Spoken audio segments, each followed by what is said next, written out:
नमस्कार, मैं संजय सिंह और आप देख रहे हैं India TV news Bihar Jharkhand. आइए रुक करते हैं कुछ बड़ी और अहम खबरों की ओर।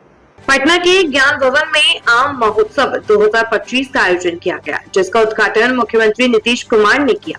इस 2 दिवसीय महोत्सव में आम की विभिन्न प्रजातियों का प्रदर्शन किया गया है, जिसमें 4578 प्रकार के आम शामिल हैं।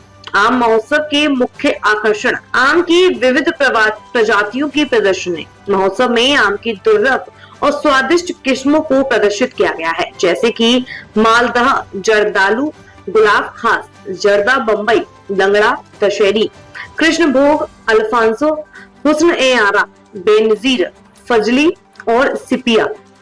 प्रतियोगिताएं और पुरस्कार। महोत्सव में बच्चों और किसानों के लिए विभिन्न प्रतियोगिताओं का आयोजन किया गया है, जिसमें विजेताओं को नकद पुरस्कार और प्रशस्ति पत्र दिया जाएगा। उन्नत खेती के लिए प्रचार प्रसार। उप मुख्यमंत्री विजय कुमार सिन्हा ने कहा कि आम महोत्सव के माध्यम से किसानों को उन्नत खेती के लिए प्रचार प्रसार किया जा रहा है, ताकि उनकी आमदनी दुगनी करने के लिए प्रधानमंत्री के सपने को पूरा किया जा सके। बिहार की आम की पहचान। मुख्यमंत्री नीतीश कुमार ने कहा कि बिहार के आमों की गुणवत्ता और विविधता किसी भी राज्य से कम नहीं है और राज्य सरकार इसका ब्रांड निर्माण करने के लिए कृत संकल्प है। मन के अंदर आता है तो मन के अंदर एक रसीला भाव भर जाता है,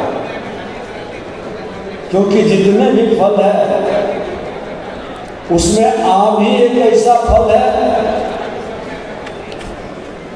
जो रसीला भी है, स्वादिष्ट भी है, प्रकृति के अनुकूल भी है और सभी फलों के राजा आम। ये राजा है, फलों में ये राजा है।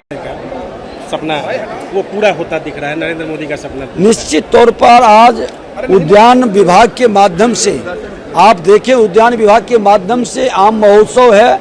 कई तरह के अलग अलग हम मसाले के क्षेत्र में, फूलों के क्षेत्र में, आयुर्वेदिक दवाओं के क्षेत्र में, औषधीय पौधों के क्षेत्र में आज एक एक कर करके इसको हम प्रचार प्रसार कर रहे हैं, किसानों को जानकारी दे रहे हैं, दूसरे स्टेट के वातावरण से अपने बिहार के अनुकूलता में परिवर्तित करके हम उत्पादन कर रहे हैं। तो ये तो किसानों की आमदनी को तो दुगना कर ही रहा है और नए युवा किसान इससे आकर्षित हो करके बेरोजगारी की कतार से बाहर निकलकर रोजगार सृजनकर्ता के रूप में खड़ा हो रहा है। सर, विदेश में निर्यातकों की कमी, यहाँ के उत्पाद विदेश तक कैसे पहुँचेंगे? जाने के लिए आपने देखा है कि हमारा आज एयरपोर्ट का संख्या बढ़ रहा है और एयरपोर्ट से विदेश हमारा निर्यात होगा। ये शुरुआत भी हो चुकी है। आवागमन की सुविधा आज 4 लेन 6 लेन के साथ एयर मार्ग से, ये इस तरह से हमारे वैरायटीज महोत्सव के माध्यम से लोग जानेंगे, प्रचार प्रसार होगा तो इसका डिमांड भी बढ़ेगा, निर्यात भी होगा, उत्पादकता भी बढ़ेगी।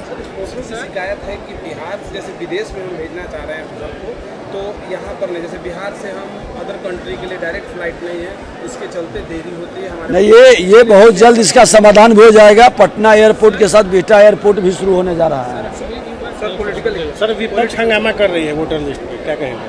विपक्ष मानसिक तौर पर हार चुकी है, घबरा चुकी है, परेशान है, क्योंकि उसके पाप उजागर हो रहे हैं। वो जानते थे कि जब एक एक वोटर की पारदर्शिता स्पष्ट होगी तो हमारी कलई खुल जाएगी और बुत से जिन निकलने का भेद लोग जान जाएंगे। ये संवैधानिक संस्था के निर्णय का अपमान करना, ये संविधान विरोधी मानसिकता का सूचक है और ऐसे मानसिकता के लोग अराजकता के प्रतीक हैं। ऐसे भी जंगल राज के पाठशाला से पढ़ के आने वाले लोग कभी संविधान और संवैधानिक संस्था का सम्मान नहीं कर सकते। राहुल गांधी सवाल खड़ा कर रहे हैं कि आरएसएस का मुखौटा उतर गया है। हाँ। वो मनुस्मृति चाहते हैं।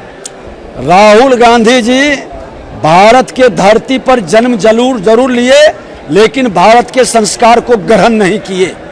अगर जो वो भारत के संस्कार और संस्कृति से अवगत होते तो आरएसएस जैसे संस्था जो राष्ट्रवाद का प्रतीक है, जो समाज के अंदर एक सकारात्मक ऊर्जा का संचार करता है, आपदा विपदा में आगे बढ़ करके अपने जान की परवाह किए बिना मां भारती के संतानों को बचाता